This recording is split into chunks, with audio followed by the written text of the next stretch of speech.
If the 5-and-5 rule passes, Brent Key should immediately take advantage of it in 2026.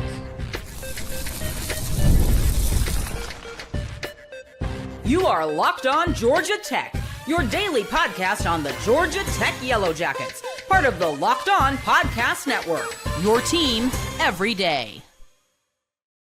Welcome into Locked On Georgia Tech. I'm your host, Jarvis Davis, and coming up on today's show, Tech will have a big year putting the quarterback on the ground, and we'll talk about CBS Sports coming up with a bold prediction about Tech that's not that bold when you think about it. But first, the NCAA is set to vote on the 5-and-5 rule at the end of this month, and all signs point towards it actually passing. And the gist of it, for those you don't know, essentially your clock starts when you turn 19 or graduate from high school, whichever one of those comes first, because I think the 19-year-old piece has to do with the guys coming from overseas, all that stuff. We're not going to get into that. Not important. So essentially you get 5 years, and that's it. No waivers, no medical red shirts, no I got my feelings hurt red shirt and I want to sue for another year. None of that stuff. All that stuff goes out the door. 5 years, and that's it. And I think when you look at Brent Key and the situation that he's in right now, I think he can immediately take advantage of this rule. In the first year, he can immediately take advantage of it. Well, how can he do that, Jarvis? What are you talking about? Let's start with me, y'all. Just ain't even 2 minutes to the show. You already messing with me. It's Cole Bergeron. Cole Bergeron, the 4-star kid out of Louisiana. I was having a conversation back and forth with a listener on social media. And they asked me about, hey, Jarvis, is Cole Bergeron going to essentially sit out this year? I said, more than likely. Under the old rulings, yeah. Get 4 games of experience, maybe. But when you look at what's in front of him, a guy like Grady Adamson, who's a redshirt freshman, he's the backup essentially. So he's just like, okay, all right. More than likely, I'm not going to be able to, get him in. But with this new rule coming into place, you're talking about unlimited playing time. You have to worry about burning his shirt, so to speak. So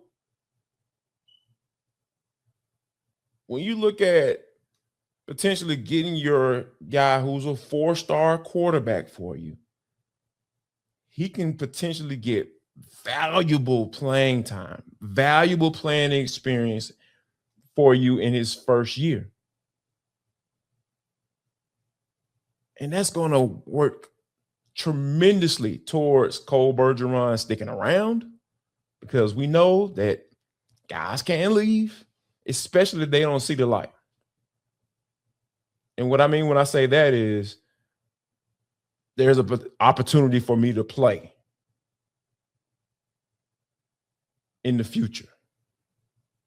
If you're making sure that I get playing time in mop-up duty against Mercer, that tells me that you value me.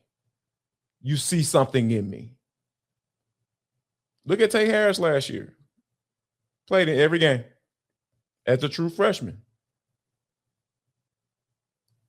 And Brent Key talked about in the spring how that was super valuable for him.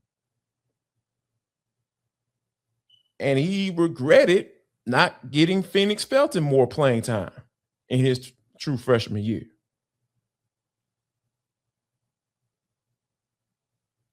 So I know Key values playing these guys. And I think Cole Bergeron, once this rule gets approved, because more likely it's going to get approved, I think he can do the same thing for Cole. Find a way to get this man some playing time. Because in today's game, you got to get these guys some light. Let them see it. especially at the quarterback spot, because we know anything can happen in the offseason. Anything can happen. Let me give you a scenario real quick. I'm going to give you a doomsday scenario at the quarterback spot for Tech. Alberto Mendoza balls out. Tech goes on a run to the ACC championship. They lose an ACC championship. Has a good enough record to get into the playoffs. Lose in the first round. And Miami comes in swoop saying they offers this man $7 million. Come on down here. Come on down to Miami. Come back home. You don't think that could happen? That could happen. That could so happen. And here you are now, Miami coming with the bag, and they snatched the quarterback. So what do? Oh, remember that guy that was really good? Chris Winkley established a nice little relationship and stayed with him when he was thinking about going to Virginia Tech, and he swooped in and said, hey, Coley boy, Mr. Bergeron, come on up to Atlanta. We'll take care of you. And you gave him some playing time last year, and you like what you saw. You like what you saw in the spring game. Old Jarvis was talking about him in the spring game as well. Yeah, that could happen.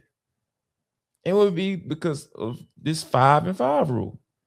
Because you got 4 games to play, guys, right now, and not burn your shirt. But, oh my gosh, when you open that bad boy up to say you can get playing time in any game, and that's going to be valuable experience, because if Miami does what I said,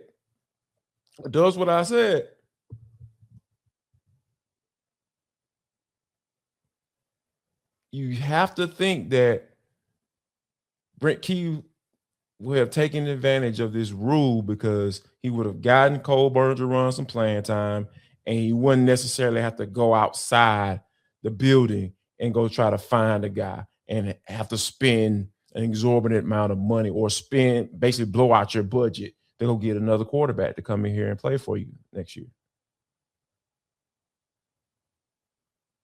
So I like this rule. I really do. Supposed to vote on it on May 22nd. And like I said, all signs point towards it going through. And if it goes through, Brent Key better figure out a way to play Cole Bergeron. Has to. There are a couple of games on the schedule that I can see it happen. Definitely Mercer. We can definitely go and put that one on there. And probably Stanford. I can see that happening as well. So, yeah. 5-5 rule. Brent Key can take advantage. Go ahead and take advantage, Brent. It'll behoove you to do that, because you never know. Miami likes to steal players. That's what they do. And it could come for yours, especially when that young man's from Miami. All right, coming up next, CBS Sports came out with their bold predictions for every team in the ACC. And I've come to the conclusion that they actually listen to this podcast.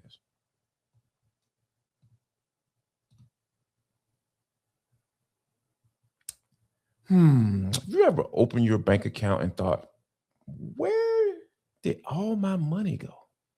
You're not alone, because I've been there before. And keeping track of subscriptions and spending and bills and budgeting and all that stuff, man, I just get overwhelmed. I don't want to do it. That's why I depend on Rocket Money. That's where they come in. They help you take control of your finances all in one place. I'm talking about tracking subscriptions, and it helps you cancel the ones that you don't need with just a few taps. None of that having to go to the email and respond and click on this little link that's in small print at the bottom of the email and explaining why you want to cancel. None of that. Rocket Money handles all of that for you. I'm talking about budgets, getting alerts, and staying on top of your bills because, hey, Lord, no, you don't want to get behind your bills nowadays because they trying to come take everything. They're trying to do it. It just makes everything feel just so organized, and you just get a clear picture of your finances on a day-to-day basis. That's what it's all about. So let Rocket Money help you reach your financial goals faster. And join at rocketmoney.com/locked-on. That's rocketmoney.com/locked-on.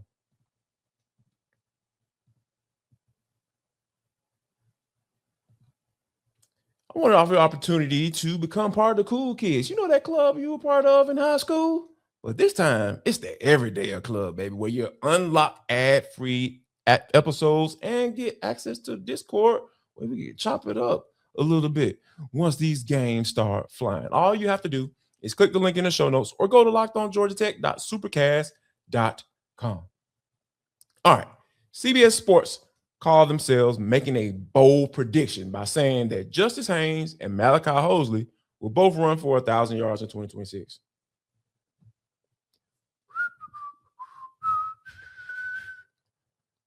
I mean, that's not bold at all. As a matter of fact, I pointed out last year that Malachi Hosley was an absolute dude. He was the best running back on the team. I came out and said it because the dude was absolutely just ridiculously explosive. He didn't get 100 carries last year. This man almost had 700 yards rushing. He was averaging 7.1 yards per carry. Exactly. 7 tuds. So when you look at how ridiculously talented Hosley is, and to be honest with you, I wasn't against Hosley being the lead guy this year. He's just that good.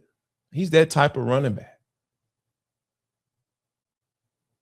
So when you sit up here and say that Malachi Hosley is going to run for 1,000 yards, I don't care who else is in the backfield. It can happen. Especially when the style of offense that Brent Key wants to play, George Godsey coming in, pro-style offense, getting up on the center, giving the quarterback some freedom at the line of scrimmage. So if he sees something, if the count is working out in their favor, he can check to a run. He can do all of that. All of it. And it's no gimmicky stuff either. No shade towards Buster Faulkner and what he was able to do. The smoke and mirrors offense worked wonders for Tech. It worked wonders. It was actually pretty cool to watch, too.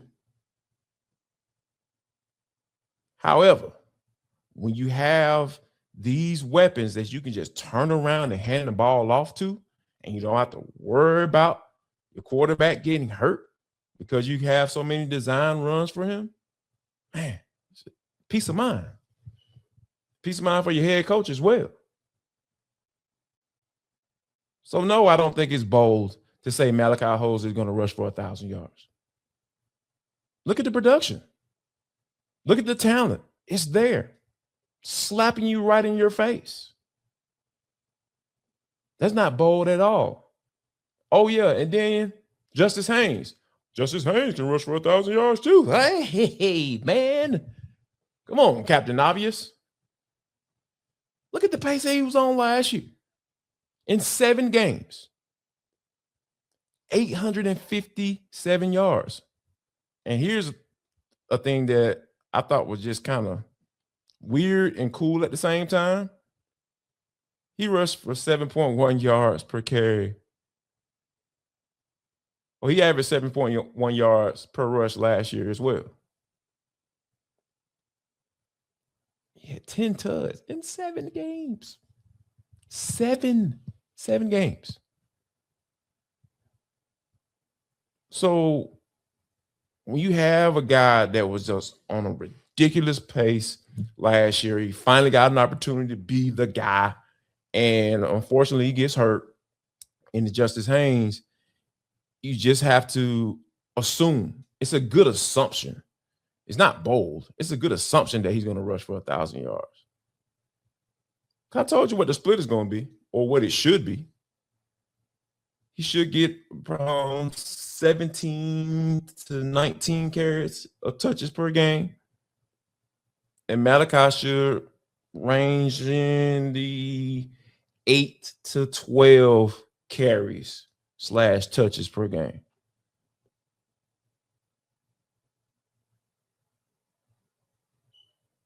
And if Tech gets to where they want to be, which is the playoffs, playing that ACC championship, getting the ACC championship and getting into the playoffs, the numbers should bore that out easily.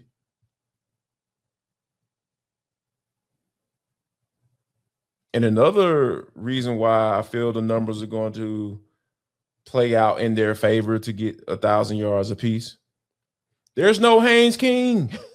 He's gone. Alberto Mendoza will not have 3 games where he has 20 carries or more. That will not happen. I will bet a lot of money on that. I don't think Alberto Mendoza is built like that. There's no shade against his character, toughness, none of that. He's just not built like that. Haynes King was a different animal. And he almost rushed for 1,000 yards last year, and he was the leading rusher on the team. 953 yards. 5 yards a pop. 15 tuds. That is absolutely ridiculous.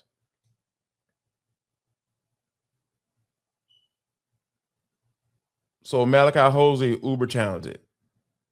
Justin Haynes was just on a ridiculous pace last year. And if he would have finished the season, who knows what he would have been? He probably would have been in the Heisman conversation. Big time school like Michigan, I mean, they had their other issues going on there.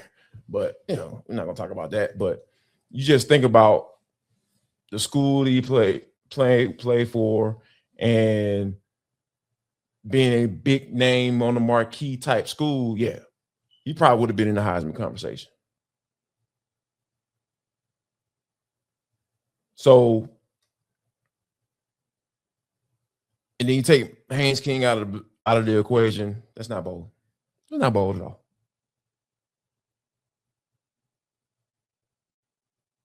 So I appreciate CBS Sports for pointing out the obvious and listening to this podcast, because I've been talking about Malachi Hosley since last year.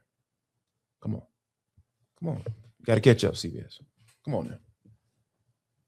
Coming up next, I'll show CBS Sports what a bold prediction smells like.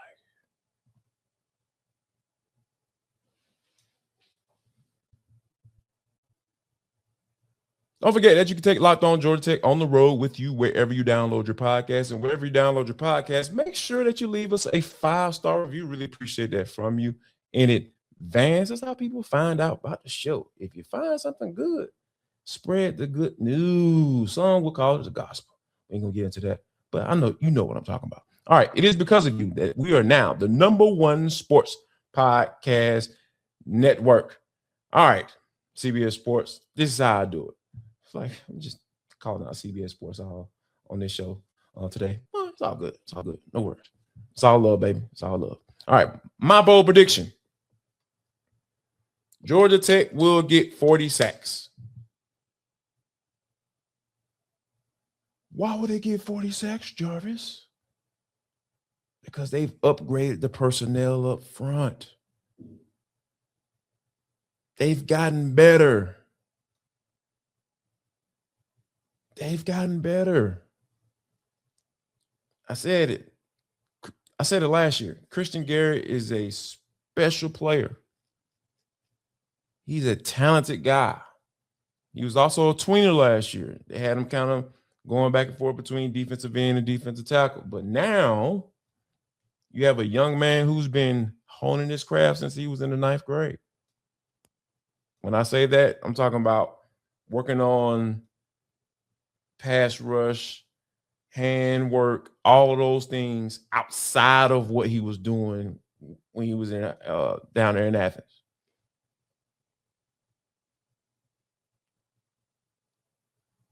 Now it's about to come to fruition. Now you're about to see the product of that. All that work Christian Garrett has been putting in, you're about to see it. The man has a nice bag. He has a nice bag, and I think he's going to use it. Noah Carter. The man told me himself that he wants to be all ACC. And he ran it off like it was nothing.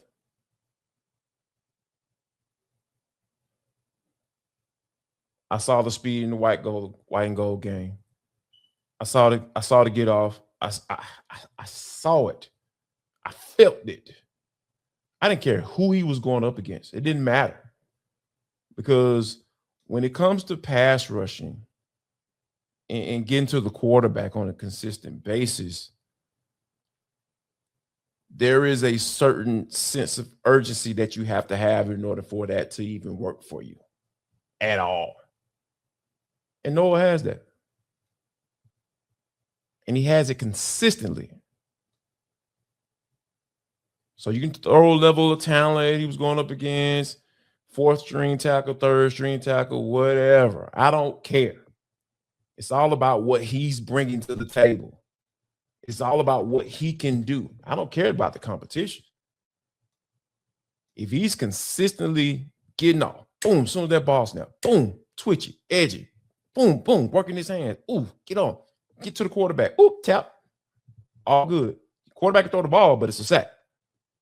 If he's consistently doing that, he's going to be able to replicate that every Saturday in the fall. It might not be a sack every time, but he's going to consistently show that, hey, I'm coming. I'm going to be there. So Noah is definitely an upgrade. Another guy that we didn't get a chance to talk about that much because he did not participate in the springs, Braden Manley. He was a guy last year that caught my eye. He's a guy that can be a guy that can get you 4 or 5 sacks. Because this is not the NFL. You don't have to have guy getting double-digit sacks, 12 sacks, and all that stuff. And then everybody else just pile on. You have enough guys. You're deep enough on this defensive line that you can have multiple guys giving you 4, 5 sacks, and you can get to 40 easily. Easily. Jordan Walker showed me in the white and gold game. He's a guy that can get to the quarterback as well. He's a prototypical defensive end. Like that a wise man, Andre 3000 used to say, you are the prototype. 6'4", 270. That's a base defensive end, 4-3 end in the league. That's ideal. So I know he can get it done. Another guy, Amontre Bradford. He needs to be better. Kyle Pope was on him all spring. All spring. And he is definitely looks the part as well. He's one of those get off the bus guys. You see him out there first so the team can get intimidated. He packed on some weight this year, and I think he's going to be a guy that can get you 5, 6. That's all it's going to take. Multiple guys doing their part, and they can get to 40 sacks easily. Another reason why I feel they can get there, Blake Gillian is no longer here, and Jason Semore has entered the chat. His style of play, his aggressiveness, his attack style defense is what's going to get him there. That's going to be the difference this year. They had 26 sacks last year. And I think they can get to 40 simply because Jason Semore runs an attack style defense. And here's another little nugget that you probably didn't know, or you probably may have forgotten. Do you know who Jason Semore coached in 2024? Take a guess. Just take a wild guess. I gave you a little hint. He was the defense coordinator for Marshall in 2024. One Mike Green, who led the entire country in sacks with 17. He had 17 of them things. He was the Sun Belt Player of the Year. So Jason Semore understands what he has up front, rotating those guys staying fresh, guys doing their part. Just give me 4 or 5 of those things, and we'll be at 40 at the end of the year. I promise you.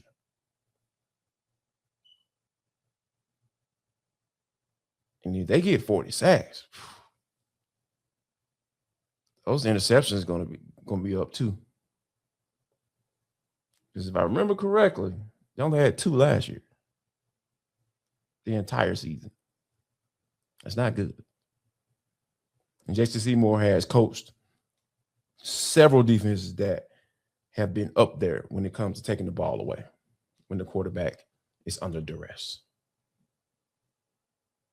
So all those things are going to factor into my poll prediction that Tech will get 40 sacks this year.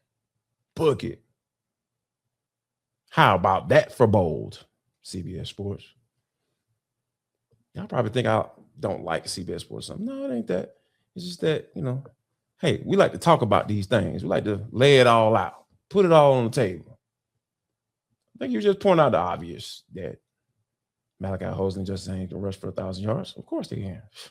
They're great. They're really good at football. But this 40 sacks, though, yeah, go and book it.